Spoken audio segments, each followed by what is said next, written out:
여러분들에게 좀 인사하실까요? 하나님 우리 함께 하십니다. 하나님 함께 하십니다. 네.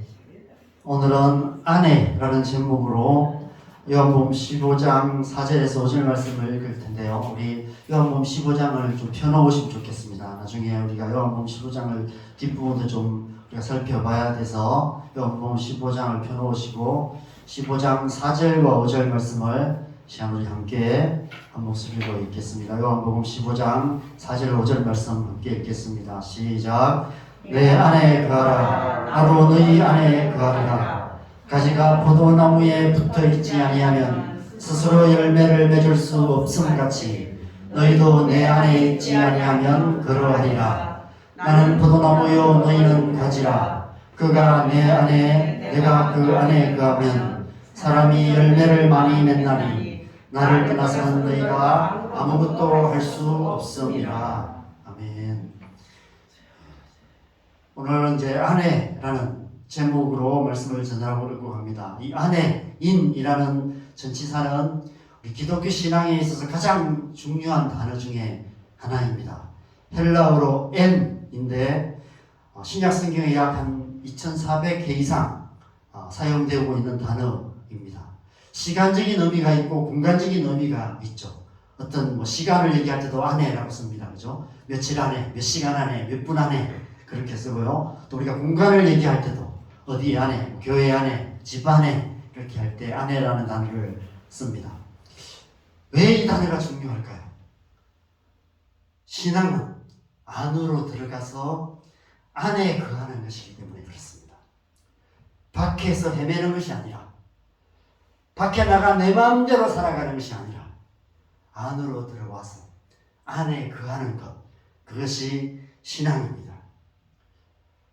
우리 인생은 본질적으로 하나님의 창조의 시간 안에, 하나님의 창조의 공간 안에 살아가는 인생입니다. 우리의 존재 자체가 본질적으로 안에 있는 존재로 지으심을 받았습니다. 그럼에도 불구하고 우리는 안에 있기보다 밖에 나가서 내 마음대로 살기를 원합니다. 태초부터 하나님과의 관계 안에 있기를 거부하고 하나님과 관계없는 삶, 하나님과 관계없는 존재, 그런 존재로 살아가기로 선택했습니다. 그래서 에덴 동산 밖으로 쫓겨난 후부터 우리 모든 인생은 하나님의 창조 세계 안에 있지만 그러나 하나님과의 관계 안에 있지 않는 이상한 나라의 인생이 되고 말았습니다. 이 사실을 사도 바울이 에베소서에서 이렇게 표현합니다. 이 두 말씀 같이 읽겠습니다. 에베소서 2장 2절 12절 같이 읽겠습니다. 시작. 그때에 너희는 그 가운데서 행하여 이 세상 풍조를 따르고 공중의 권세 잡은 자를 따랐으니 곧 지금 불순종의 아들들 가운데 역사하는 영이라. 그때에 너희는 그리스도 밖에 있었고 이스라엘 나라 밖의 사람이라. 약속의 언약들에 대하여는 외인이요 세상에서 소망이 없고 하나님도 없는 자이더니. 여러분, 이 말씀에서 그때는 언제를 말합니까? 예수님을 믿기 전을 말하죠. 그렇죠? 우리가 예수님을 믿음으로 구원을 받기 전 그때를 말합니다. 여기 나오는 이 가운데서라고 말하는 이 세상 가운데서도 헬라어 N입니다. 불순종의 아들 가운데서라는 단어도 헬라어 N을 씁니다. 하나님 안에가 아니라 세상 안에, 하나님과의 관계 안에서가 아니라 사단의 권세 안에 살아가고 있었다는 것입니다. 그래서 12절에서는 다르게 표현하여서 그리스도 밖에라고 표현하고 있습니다. 하나님 나라 밖에 있었다라고 표현하고 있는 것이죠. 그때에 그랬다면 그러면 이제는 어떻습니까? 그래서 그 다음 절에 이렇게 말씀합니다. 13절 같이 읽겠습니다. 시작. 이제는 전에 멀리 있던 너희가 그리스도 예수 안에서 그리스도의 피로 가까워졌느니라. 이제는 그리스도 예수 안에 있게 되었다는 것입니다. 예수 그리스도로 말미암아 밖에 있던 너희가 이제는 안으로 들어와서 안에 있는 존재가 되었다는 것입니다. 누구든지 예수 그리스도를 믿으면 예수 그리스도를 믿음으로 말미암아 예수 그리스도의 피로 말미암아 안에 있는 존재가 된다는 것입니다. 그리스도 안에 들어와서 그리스도 안에 거함으로 말미암아 우리가 하나님 안에 있는 존재가 되는 것이죠. 예수님께서 안으로 들어오는 길이 되시고 문이 되시는 것입니다. 오직 예수님을 믿음으로 하나님 나라 안으로 들어올 수 있게 되는 것이죠. 오늘 본문이 바로 그것을 말하는 것입니다. 내 안에 거하라 나도 너희 안에 거하리라. 그가 내 안에 내가 그 안에 거하면 바로 예수님을 믿음으로 예수님께서 우리 안에 거하시고 우리가 예수님을 영접한다고 얘기하죠. 예수님이 우리 안에 거하시면 우리 또한 예수님 안에 거하게 되는 것입니다.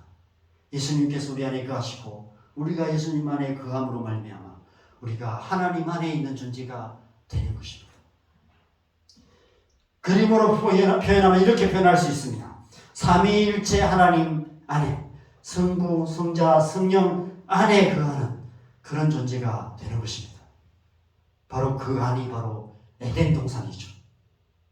에덴 동산 밖으로 쫓겨났던 우리가 예수님을 믿음으로 다시 에덴 동산 안으로 들어가서 그 안에 있는 존재가 되는 것입니다. 그래서 이 안에라는 전치사가 중요합니다. 우리는 지금 안으로 들어와 있습니다. 이미 안에 있는 존재들입니다. 그렇다면 여러분, 우리가 안에 있다면 뭔가 달라져야 되지 않을까요? 안에 있는 증거가 무엇입니까? 우리가 안에 있다면 밖에 있는 것과 안에 있는 것은 천지 차이가 있습니다. 지금 여러분 이제 대학 입시철이잖아요, 그렇죠? 대학 입시철인데 열심히 공부해서 우리나라에 있는 어떤 좋은 대학, 서울대학이나 좋은 대학에 이제 들어가야 되겠죠. 근데 이미 작년에 합격해서 학교를 다니고 있는 친구나 떨어져서 재수하고 있는 친구는 지금 전혀 다른 삶을 살고 있을 것입니다. 물론 대학 생활도 쉽지 않지만 그렇지만 대학 생활이 있는 대학을 다니면서 누리는 특권들이 있죠. 그렇죠? 그런 특권을 누리고 있을 것입니다. 그런데 재수하는 학생은 지금 입시에 이제 시험 공부하느라고 밤을 새고 그게 있겠죠. 밖에 있는 것과 안에 있는 것이 천지 차이가 있습니다.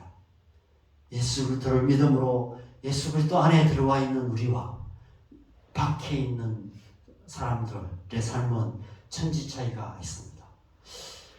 저 자신만 봐도 그런 것 같습니다. 제가 예수님을 믿기 전 저의 모습과 믿은 후의 저의 모습은 천지 차이가 있습니다. 여러분도 마찬가지겠죠.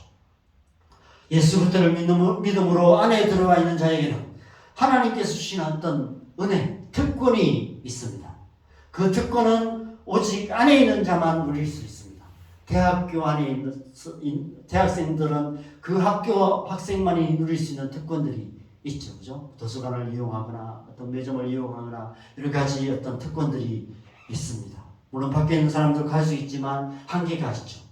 그 학교 학생만이 누릴 수 있는 특권 있는 것처럼 하나님 안에 있는 자들, 하나님의 백성만이 누릴 수 있는 특권이 있습니다. 물론 궁극적인 특권은 저 하늘나라, 죽고 나서 저 하늘나라에 가서 영원한 하나님 나라, 영원한 생명을 누리는 특권이 있지만 그러나 이 땅을 살아가는 동안에도 하나님이 주시는 특권들이 있습니다.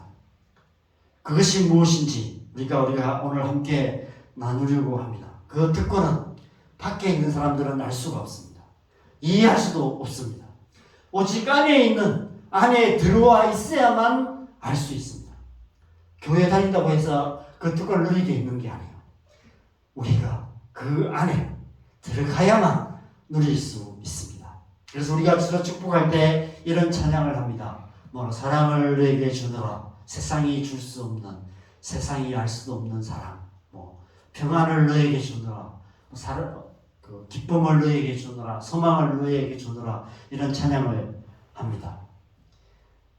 안에 세상이 줄 수도 없고 세상이 이해할 수도 없는 어떤 축복, 특권이 있다는 것입니다. 그래서 제가 오늘 세 가지로, 크게 세 가지를 함께 나누려고 합니다. 안으로 들어와서 안에 있는 자에게 주시는 하나님의 특권, 이 세 가지를 함께 생각해 보려고 합니다. 첫 번째로는 예수 그리스도 안에 있는 자유가 있습니다. 누구든지 그리스도 예수를 믿는 자는 자유를 얻게 됩니다. 그래서 로마서 8장 1절에서 2절에 이렇게 말씀합니다. 우리 로마서 8장 1절 2절 말씀 같이 읽겠습니다. 시작. 그러므로 이제 그리스도 예수 안에 있는 자에게는 결코 정죄함이 없나니 이는 그리스도 예수 안에 있는 생명의 성령의 법이 죄와 사망의 법에서 너를 해방하였습니다. 예수 그리스도 안에 있는 자는 결코 정죄함이 없다고 얘기합니다. 죄로부터 자유함을 얻었다는 거예요. 여기서 해방하였음이라고 번역된 단어는 갈라디아서 5장 1절에 나오는 자유롭게라는 단어와 똑같습니다. 우리 갈라디아서 5장 1절도 같이 읽겠습니다. 시작. 그리스도께서 우리를 자유롭게 하려고 자유를 주셨으니 그러므로 굳건하게 서서 다시는 종의 문제를 매지 말라. 예수님께서는 우리에게 자유를 주시는 분이십니다. 우리를 자유롭게 하시는 분이십니다. 예수 그리스도 안에 있을 때 자유함이 있습니다. 죄로부터 자유함이 있고요. 세상의 모든 무거운 짐을 벗고 자유함을 누릴 수가 있습니다. 요한복음 8장 32절과 36절도 같이 읽겠습니다. 시작. 진리를 알지니 진리가 너희를 자유롭게 하리라. 그러므로 아들이 너희를 자유롭게 하면 너희가 참으로 자유로우리라. 하나님의 아들 예수 그리스도께서 진리가 되십니다.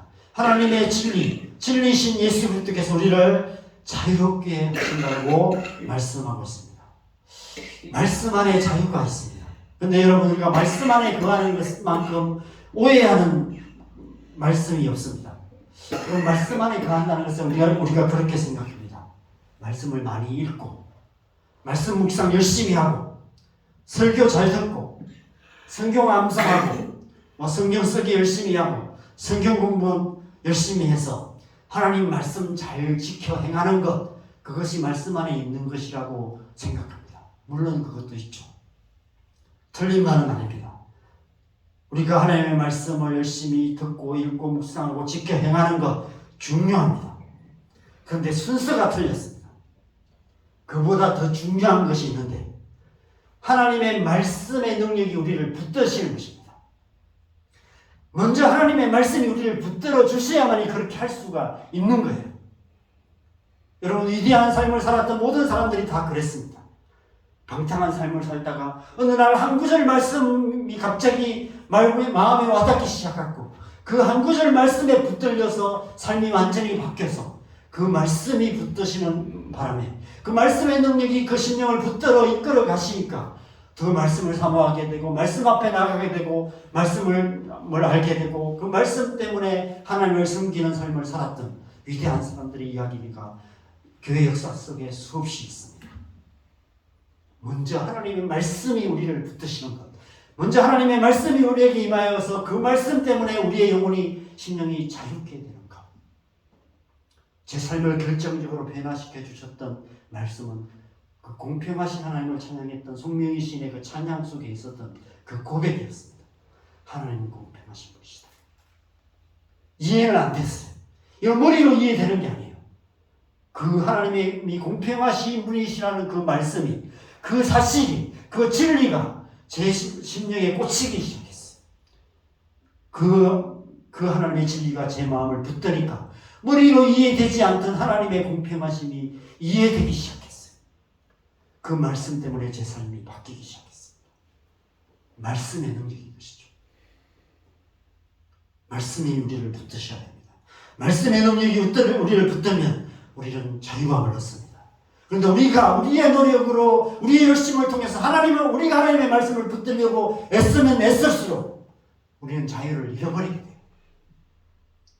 우리의 신앙생활이 율법적이 되고 종교적이 될 수밖에 없습니다. 그러나 반대로 하나님의 말씀의 능력이 우리를 붙들면 우리는 더 자유로워질 수 있습니다. 하나님의 말씀의 능력이 우리의 심령에 역사하시기 시작하시면 이전에는 이길 수 없었던 죄의 유혹으로부터 자유로워질 수 있습니다. 이 세상이나 세상에 있는 것들을 사랑하는 미련한 마음을 버릴 수 있습니다. 중독적인 삶의 습관으로부터도 자유롭게 될 수 있습니다. 진리의 말씀이신 예수 그리스도 안에 참 자유가 있는 것이죠. 여러분 혹시 신앙생활이 너무 무겁게 느껴지십니까? 교회 다니면 신앙생활하면 자유가 없는 것처럼, 자유가 없어지는 것처럼 그렇게 말하는 사람들이 많이 있습니다. 모르고 하는 얘기예요. 아직 예수 그리스도 안으로 완전히 들어오지 않았기 때문입니다. 복음 안에 완전히 들어오지 않았기 때문에 그렇게 생각하는 거예요. 적당히 한 발만 걸치고 있기 때문입니다. 내 힘으로 뭔가를 하려고 애쓰고 있기 때문입니다. C.S. 루이스가 지은 나니아 인덱이라는 소설이 있습니다. 그것이 이제 영화로 만들어졌죠. 그래서 그 소설을 보면 우연히 방 안에 있는 옷장 안에 들어갔는데 그 옷장 뒤로 나니아라는 세상으로 들어가는 통로를 발견하게 됩니다. 그래서 그 아이들이 그 속으로 들어가서 그 안에서 펼쳐지는 흥미진진한 이야기들을 그리고 있습니다. 여러분, 아마 이 옷장은 아마 우리의 몸을 상징하는 것 같아요. 옷을 걸치고 있는 우리의 몸. 그리고 그 속에 있는 나니아라는 세상은 우리 안에 있는 하나님 나라를 상징하는 것 같습니다. 이제 7권에 보면 이 마지막 전투라는 제목, 이 7권인데 이런 대사가 나옵니다. 점점 더 내 안으로 들어갈수록 모든 것이 더 커진다. 안이 밖보다 훨씬 크다. 안이 밖보다 훨씬 더 넓다. 이렇게 말합니다. 여러분 아십니까? 우리 안에 이 세상 우주 만물보다 더 넓은 세상이 있다는 것. 왜냐하면 우리 안에 하나님이 계시잖아요. 우주 만물보다 크신 하나님 우리 안에 계시기 때문에 우리 안이 우리 밖보다 훨씬 더 큽니다. 우리 안에 있는 하나님의 나라가 이 바깥보다 훨씬 커요. 안이 밖보다 더 넓다는 것은 더 자유롭다는 거예요. 안에 있을 때 더 자유가 있다는 것입니다. 태초에 에덴 동산 안에, 에덴 동산 한가운데 선악을 알게 한 나무가 있었습니다. 그 나무 실과를 제한 모든 것이 다 자유였습니다. 하나님 나라의 자유의 역설인 것이죠. 안에 있을 때 자유가 있다는 사실을 그 선악과를 통해서 말씀하시는 거예요. 안에 자유가 있다. 밖에 있는 것이 아니라 안에 있다. 자유는 그 안에 있습니다. 에덴 동산 안에 그 한가운데 참된 자유가 있습니다. 그 안에 거할 때 자유를 누릴 수 있는 것이죠. 예수 그리스도를 믿음으로 그 안에 들어가는 것, 그것이 곧 구원인 것입니다. 옷장 안에 나니아 세계처럼 우리의 육신 안에 하나님의 나라가 있습니다. 믿음으로 우리는 예수 그리스도를 믿음으로 영접할 때 예수님께서 우리 안에 계십니다. 우리가 예수 그리스도 안에 거할 때 참으로 자유로할 수 있습니다. 세상이 말하는 자유가 아니라 세상으로부터의 자유입니다. 아이들은 이런 주장을 합니다. 아이들을 키우다 보면 스마트폰 마음대로 하고 싶은 자유, 게임을 마음대로 하고 싶은 자유. 여러분 그것은 자유가 아니라 중독이에요. 진정한 자유는 스마트폰으로부터의 자유입니다. 게임으로부터의 자유입니다. 그 모든 중독적인 습관으로부터 자유롭게 되는 것, 그것이 참된 자유인 것입니다. 밖에 나가 내 마음대로 하는 자유가 아니라 모든 세상 그땐 욕망으로부터 자유하면서 하나님 안에 거하는 것, 하나님의 말씀 안에 거하는 것, 진리 안에 거하는 것, 예수 그리스도 안에 거하는 것, 그것이 참된 자유인 줄 믿습니다. 신앙은 예수 그리스도 안에 있는 그 자유 안으로 들어가서 참 자유 안에 거하는 것입니다. 참으로 자유로우리라. 이 말씀이 여러분의 심령으로 이해되는 은혜가 있기를 간절히 축원합니다. 두 번째로는 성령의 은혜 안에입니다. 안에 있을 때 성령의 은혜를 우리가 누리게 됩니다. 예수 그리스도를 믿는 자 안에 성령이 거하십니다. 성령의 은혜가 우리의 삶에 역사하기 시작하십니다. 우리의 마음이 새롭게 되는 것이죠. 성령이 오셔서 우리의 상한 마음을 치유하여 주시고 갇혀있는 마음, 포로된 마음을 자유케 해 주십니다. 우리의 힘과 노력이 아니라 우리 안에 역사하시는 성령의 은혜, 성령의 능력으로 살아가게 되는 것이죠. 그것이 신앙생활입니다. 신앙생활은 내 힘으로 하는 것이 아니에요. 성령의 은혜가 임해야만 할 수 있습니다. 성령을 받아야 변화될 수 있어요. 제가 우리 중고등부 아이들 보면서 제가 강의 한번 한다고 애들이 바뀔까 전혀 기대도 안 했습니다. 그냥 이 아이들이 바뀔 수 있는 방법은 하나밖에 없어요. 은혜 받는 것. 은혜 받아야 바뀔 수 있습니다. 교회 아무리 열심히 막 다니라고 해도 뭐죠? 안 바뀌어요. 10년, 20년, 30년 신앙생활 해도 바뀌지 않습니다. 그러나 은혜 받으면, 성령의 은혜를 받으면 변화될 수 있습니다. 그래서 한 가지밖에 없어요. 우리가 기도해야 될 건 한 가지밖에 없습니다. 은혜 받도록. 성령의 은혜 주시도록. 가면 갈수록 우리가 기도해야 될 것은 그거밖에 없는 것 같습니다. 교회 안에 성령의 은혜가 임해야 됩니다.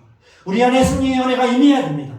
우리의 자녀들 가운데 성령의 은혜가 충만하게 임해야 됩니다. 그거밖에 없어요.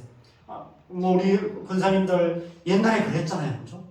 은혜 받으려고 막 쫓아다녔잖아요. 부흥회 쫓아다니고 그렇게 했기 때문에, 선교단체 쫓아다니고 그렇게 했기 때문에, 거기서 은혜 받았기 때문에 지금까지 살아왔고 지금 살고 그렇게 살아가고 있지 않습니까? 지금도 마찬가지입니다. 과거에도 그랬지만 지금도 마찬가지죠. 지금도 이 시대도 원리는 동일합니다. 성령의 은혜 받아야만 하나님의 백성답게 살 수 있습니다. 교회 안에 성령의 은혜가 임해야만 교회가 교회다울 수 있고, 우리 안에 성령의 은혜가 더 충만하게 임해야만 하나님의 백성답게 살 수 있고, 우리의 자녀들 가운데 성령의 은혜가 임하셔서 그 은혜가 그들을 붙드시고 이끌어 가셔야만 우리의 자녀들이 하나님 앞에 나올 수 있고 하나님의 백성답게 살아갈 수 있습니다. 요즘 해외여행을 많이 가죠. 그죠? 가까운 일본은 배를 타고 가기도 하지만 대부분 비행기를 타고 갑니다. 비행기 안에 있기만 하면 우리는 날개가 없어도, 하늘을 나는 능력이 없어도 어디든 갈 수 있습니다. 미국도 갈 수 있고요, 유럽도 갈 수 있고요, 가까운 동남아도 갈 수 있습니다. 비행기 안에서 비행기가 잘 날아갈 수 있도록 힘을 보탤 필요가 없어요. 그냥 주는 밥 먹으면서 화장실 몇 번 들락거리다 보면 그냥 비행기가 알아서 목적지까지 인도해 갑니다. 신앙생활도 바로 그렇게 하는 것입니다. 우리가 힘을 보태서 하는 것이 아닙니다. 그냥 성령의 안에 있기만 하면 되는 거예요. 성령의 은혜가 우리 안에 임하시고, 우리가 성령의 은혜 안에 거할 때, 그가 내 안에, 내가 그 안에, 내가 성령 안에, 성령께서 내 안에, 그렇게 있게 될 때 성령의 은혜가 우리를 이끌어 가시는 것입니다. 여러분, 지나온 삶을 돌아보시면 성령의 은혜가 우리를 여기까지 이끌어 오셨음을 알게 되실 것입니다. 성령의 도우심과 인도하심이 없었다면 우리의 힘과 노력으로는 지금까지 살아올 수 없었을 것입니다. 모든 믿는 자들에게 주신 성령의 은혜가 우리 안에 역사하고 있습니다. 우리가 그 은혜로 살아가기 시작하면, 그 은혜 안으로 들어가기 시작하면, 그 은혜에 우리의 삶을 맡기기 시작하면 그 은혜가 우리를 이끌어 가시고, 그래서 앞으로도 우리를 이끌어 가시고 영원히 우리를 이끌어 가실 줄 믿습니다. 다른 비유로 말한다면 은혜의 강물에 우리를 내어 맡기는 것입니다. 그 강물이 우리를 바다로 이끌어 가는 것이죠. 때로는 굽이치기도 하고, 때로는 폭포를 만나기도 하고, 때로는 댐에 갇혀서 하염없이 오랜 시간 썩어가는 것 같은 그런 시간을 보내기도 하지만, 그러나 결국은 바다를 향해서 흘러가게 되는 것입니다. 성령의 안에 거할 때 그 은혜가 우리를 저 영원한 하나님의 나라로 이끌어 가시는 것입니다. 신앙은 성령의 은혜 안으로 들어가서 성령의 은혜 안에 거하는 것입니다. 그 은혜를 충만하게 누리시는 저와 여러분 되시기를 바랍니다. 세 번째로는 아버지의 사랑 안에입니다. 오늘 본문 요한복음 15장은 예수님께서 이제 마지막으로 십자가에 못 박히시기 이제 바로 전날 제자들에게 마지막으로 하신 설교 중 가장 가운데 있는 설교입니다. 14장부터 16장까지 예수님께서 세 번에 걸쳐서 설교를 하십니다. 그리고 17장에 마지막 기도를 하시고 18장에 이제 잡혀가세요. 그래서 이 14, 15, 16장이 가장 중요한 말씀 중에 하나입니다.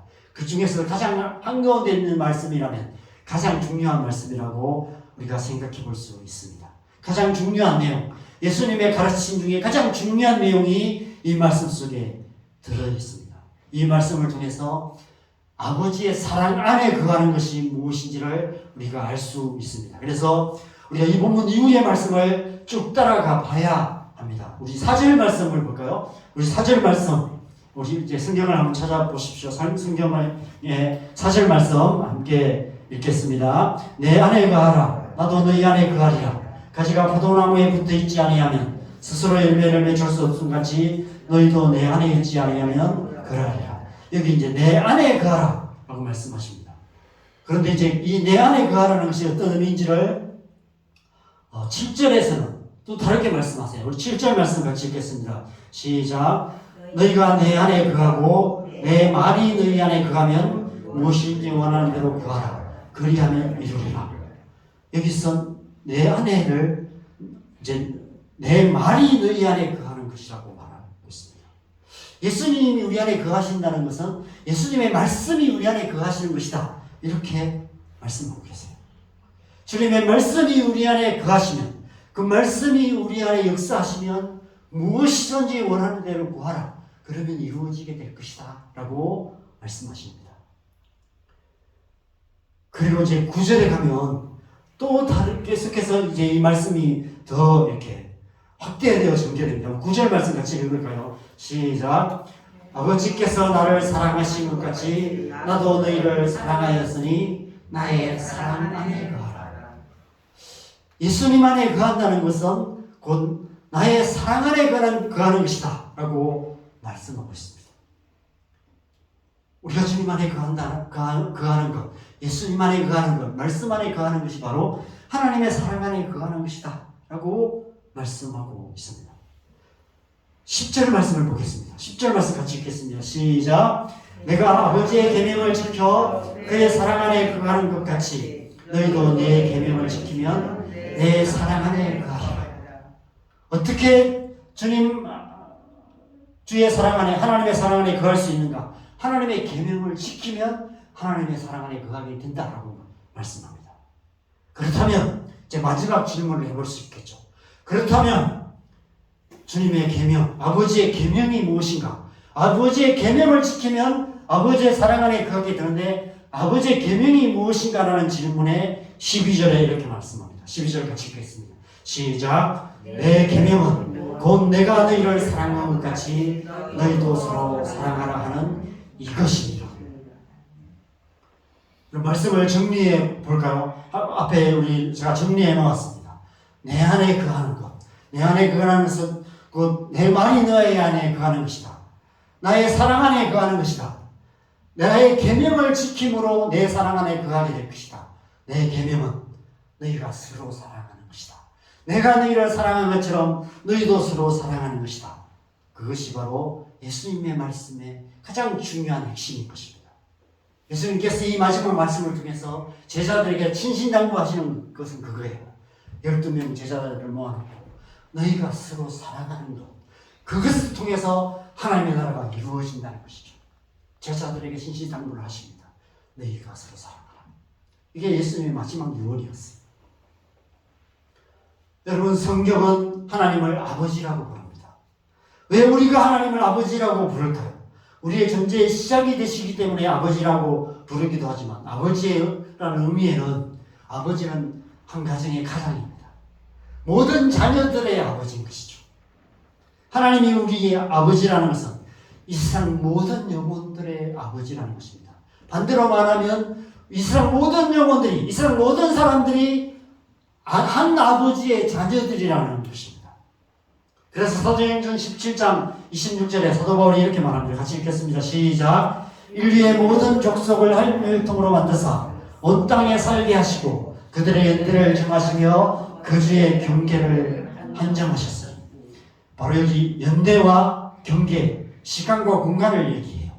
하나님의 창조의 시간과 공간 안에 살아가는 모든 족속이 다 한 혈통이다. 모든 민족이 다 한 혈통이라고 말씀하고 있습니다. 사도 바울이 아덴에서 전도를 하다가 우상이 가득한 것을 보면서 경노하면서 이 말씀을 하는 거예요. 하나님께서 온 인류를 한 혈통으로 만드셨다. 온 인류는 다 한 하나님 아버지의 자녀들이라고 말씀하고 있는 것입니다. 그래서 반대로 말하면 하나님께서는 온 인류의 모든 백성들을 한 형제 자매로 만드셨고 우리 모두가 한 형제 자매라는 그런 의미입니다. 우리의 조상들을 거슬러 올라가다 보면 결국은 이 세상 모든 사람들은 한 조상, 한 사람으로부터 시작된다는 것입니다. 한 아버지의 자녀들이 된다는 것이죠. 그래서 가장 중요한 것은 형제 우애입니다. 서로 사랑하는 거예요. 우리가 서로 사랑하는 것입니다. 서로 사랑하는 한 가족을 이루어야 하는 것입니다. 그래서 교회가 중요해요. 그래서 교회 공동체가 중요합니다. 그래서 우리는 교회 공동체 안으로 들어가야 합니다. 공동체 안에 거해야 합니다. 그 속에서 서로 사랑함으로 아버지의 사랑 안에 거해야 하는 것입니다. 교회 밖에서 나 혼자만의 신앙생활을 하고 내 마음대로 신앙생활을 하는 것은 건강한 신앙생활이 될 수 없습니다. 교회 안으로 들어가서 교회 안에서 서로 사랑하며 그렇게 신앙생활을 해야 하는 것입니다. 그것이 건강한 신앙생활이 되는 것이죠. 오늘 그래서 제가 세 가지 안에 대해서 말씀드렸습니다. 예수 그리스도의 안에 있는 자유 안에 거하는 것, 성령의 은혜 안에 거하는 것, 아버지의 사랑의 공동체 안에 거하는 것, 자유 안에, 은혜 안에, 공동체 안에. 여러분 혹시 생각나는 게 있으십니까? 생각나는 게 없으세요? 네, 자유운동교회. 자유와 은혜의 공동체, 우리 자유운동교회입니다. 우리 자유운동교회의 정체성입니다. 많은 분들이, 어떤 분들이 자꾸 이제 자유라는 이름이 들어가서 정치적인 것이 아니냐 이런 의심을 하는 분이 계셔서 제가 이제 인설교를 합니다. 자유는 그리스도 안에 있는 자유를 말해요. 그리스도 안에 있는 자유 안에 있는 것, 성령의 은혜 안에 거하는 것, 하나님 아버지의 사랑의 공동체 안에 있는 것. 저는 다른 것은 몰라도 우리 교회 여러분 참 잘 지었다 이런 생각이 듭니다. 수요일에 우리가 교회가 부흥을 하여서 다른 장소를 구해도 자원동 안에서 구해야 되지 않을까 이런 생각이 듭니다. 딴 동네로 가도 자원동교회라는 이름은 가지고 가야 할 것 같습니다. 신앙은 이 안으로 들어가는 거예요. 자유와 은혜의 공동체 안으로 들어가 그 안에 거하는 것입니다. 어떻게 그 안으로 들어갈 수 있을까요? 믿음이 필요합니다. 오직 믿음으로 우리는 안으로 들어갈 수 있습니다. 예수 그리스도를 믿는 믿음, 그 믿음으로 우리는 자유를 누리게 됩니다. 성령의 은혜를 믿는 믿음, 그 믿음으로 성령의 은혜에 우리의 삶을 맡겨 드릴 때 그 은혜가 우리를 이끌어 가십니다. 하나님 아버지의 사랑을 믿는 믿음, 그 믿음으로 우리가 사랑의 공동체 안에서 하나님의 사랑을 함께 나눌 수 있게 되는 것입니다. 믿음으로 안으로 들어가야 할 뿐 아니라 지속적으로 계속해서 그 안에 거해야 합니다. 어떻게 우리가 지속적으로 그 안에 거할 수 있습니까? 그 역시도 믿음이 필요합니다. 끝까지 믿음을 지켜야만 하는 것이죠. 믿음이 흔들리면 안에 있을 수 없습니다. 안에 있다가도 밖으로 뛰쳐나갈 수밖에 없어요. 여러분이 지금 이 자리에 앉아서 이렇게 예배를 드리고 있고 말씀을 듣고 있는 것은 최소한 이 건물이 안 무너지고 안전할 거라는 믿음이 있기 때문입니다. 함께 있는 우리 사람들이 나를 해치지는 않을 거라는 믿음이 있기 때문입니다. 누군가 나를 칼로 찌를 것이다 이런 불안함이 있으면 아마 여기 앉아있지 못할 겁니다. 최소한 저희의 이 설교가 진리를 벗어난 설교가 아니라는 것은 믿기 때문에, 그런 믿음이 있기 때문에 이 설교를 듣고 있는 것입니다. 이 믿음이 없으면 당장 뛰쳐나갈 것입니다. 이 믿음이 없으면 다음 주부터 교회에 안 나오겠죠. 우리가 낯선 길을 가다 보면 내비가 이상한 길을 가르쳐 줄 때가 있습니다. 그 내비를 믿지 못하면 엉뚱한 길을 갈 수밖에 없습니다. 제가 지난 추석 때 이제 그 창을 갔다 오다가 이제 길이 막히니까 요즘 실시간 내비가 다른 길을 가르쳐 줘요. 그래서 다른 길을 가르쳐 주더라고. 그래서 다른 길을 가는데 길이 이상한 거예요. 이상하다. 이 길이 아닌 것 같은데. 그래서 중간쯤 가다가 안 되겠다. 아는 길로 가자 해서 제가 무시하고 그냥 그 길을 갔습니다. 가다 보니까 중간에 교통사고가 나서 한참 막혔어요. 그래서 더 시간이 오래 걸렸습니다. 그래서 결론을 내렸습니다. 내 생각과 다르더라도 내비를 믿고 가야 되는구나. 이런 생각을 했습니다.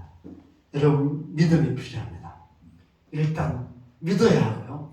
일단 믿어야 그 안으로 들어갈 수 있고요. 끝까지 믿어야만이 그 믿음을 지켜갈 수 있고 그 안에 거할 수 있습니다. 자유 안에, 은혜 안에, 사랑의 공동체 안에 거할 수 있게 되는 것입니다. 그것이 신앙생활입니다. 믿음으로 안으로 들어가 그 안에 거하시는 저와 여러분 되시기를 주님의 이름으로 간절히 축원합니다. 함께 찬양하겠습니다. 아까 했던 찬양 우리 다시 한번 우리 찬양하시고 기도하는 시간 갖겠습니다. 우리 나의 안에 거하라 찬양 다시 한번 하시면서 우리 안에 좀 믿음으로 결단하시면서 자유 안에, 여러분 자유함이 없다면 하나님 말씀 앞에 더 나아가 보십시오. 더 자유할 수 있습니다. 정말 자유할 수 있습니다. 정말 자유가 무엇인지 저는 선교단체에서 사역하면서 그 자유를 많이 경험했습니다. 그래서 참 제가 그 선교단체를 많이 좋아했고 그 자유, 그때 누렸던 자유가 있기 때문에 지금도 교회에 개척을 하지만 많은 사람들이 어렵지 않냐 이렇게 묻지만 여러분이 생각하는 것보다 덜 어렵습니다. 하나님 어떤 부담감은 있고 뭔가 좀 이 시대의 어려움 때문에 겪는 기도해야 되는 어떤 갈등들은 있지만 그럼에도 불구하고 하나님이 하실 거라는 믿음 있기 때문에 훨씬 자유함이 있고요. 그 자유함을 맛보고 누리고 있습니다. 그 믿음으로 우리가 그 자유와 또 성령의 은혜 또 이 공동체가 주는 그 사랑 안에 그렇게 깊이 나아가는 그런 결단을 하면서 우리가 이 찬양을 우리가 함께 하는 시간 갖겠습니다. 나의 안에 거하라 이 찬양 함께 하겠습니다.